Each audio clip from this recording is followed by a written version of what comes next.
नमस्कार, मैं प्रकृति अग्रवाल और आप देख रहे हैं न्यूज प्लस 21। मुख्यमंत्री भूपेश बघेल 90वें सिख गुरु तेग बहादुर के 400वें प्रकाश उत्सव में आयोजित कीर्तन समागम में शामिल हुए। इस दौरान सीएम ने सिख समाज के लिए बड़ी घोषणाएं की। सीएम ने कहा कि सिख गुरु ने अपना बलिदान देकर धर्म और संस्कृति की रक्षा की है। देशवासी हमेशा सिख गुरुओं के ऋणी रहेंगे। सिख गुरुओं ने मुगल आक्रांतों ने देश और धर्म की रक्षा की है। पूरा देश आज गुरु तेग बहादुर को उनके 400वें प्रकाश पर्व पर नमन कर रहा है। सीएम ने कहा कि छत्तीसगढ़ के बच्चे पढ़ेंगे सिख गुरु तेग बहादुर के बलिदान और संस्कार की कहानियां। आज से छत्तीसगढ़ के पाठ्यक्रम में गुरु तेग बहादुर के जीवन की कहानियां शामिल की जाएंगी।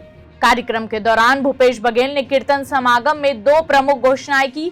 बसना के पास गढ़ फुलझर में पर्यटन स्थल के रूप में सिख समुदाय का तीर्थ स्थल विकसित होगा। इसके साथ ही पर्यटन स्थल के रूप में गढ़ फुलझर को विकसित किया जाएगा। अब रायपुर राजधानी में 11 दिन तक के पूरे छत्तीसगढ़ की यात्रा भी इन्होंने की और आज गुरु तेग बहादुर सिंह जी के 400वीं प्रकाश उत्सव के अवसर पर बड़ा आयोजन सिख समाज के द्वारा किया गया और मुझे भी इसमें आमंत्रित किया, सर्वपा से सम्मान किया। ये मेरे लिए प्रसन्नता का विषय है। और इसी के साथ साथ 2 घोषणाएं मैंने की है। पहला, गढ़ फुलझर में जहां गुरु नानक देव जी आए थे उसे सिख समाज वहां तीर्थ स्थल के रूप में विकसित कर रहे हैं, उसे पर्यटन के स्थल के रूप में विकसित किया जाएगा।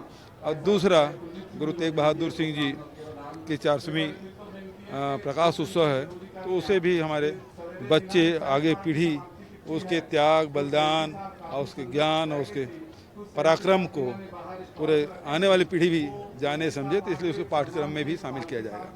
ऐसे ही तमाम जानकारी के लिए देखते रहिए न्यूज प्लस 21, आपके हक की बात।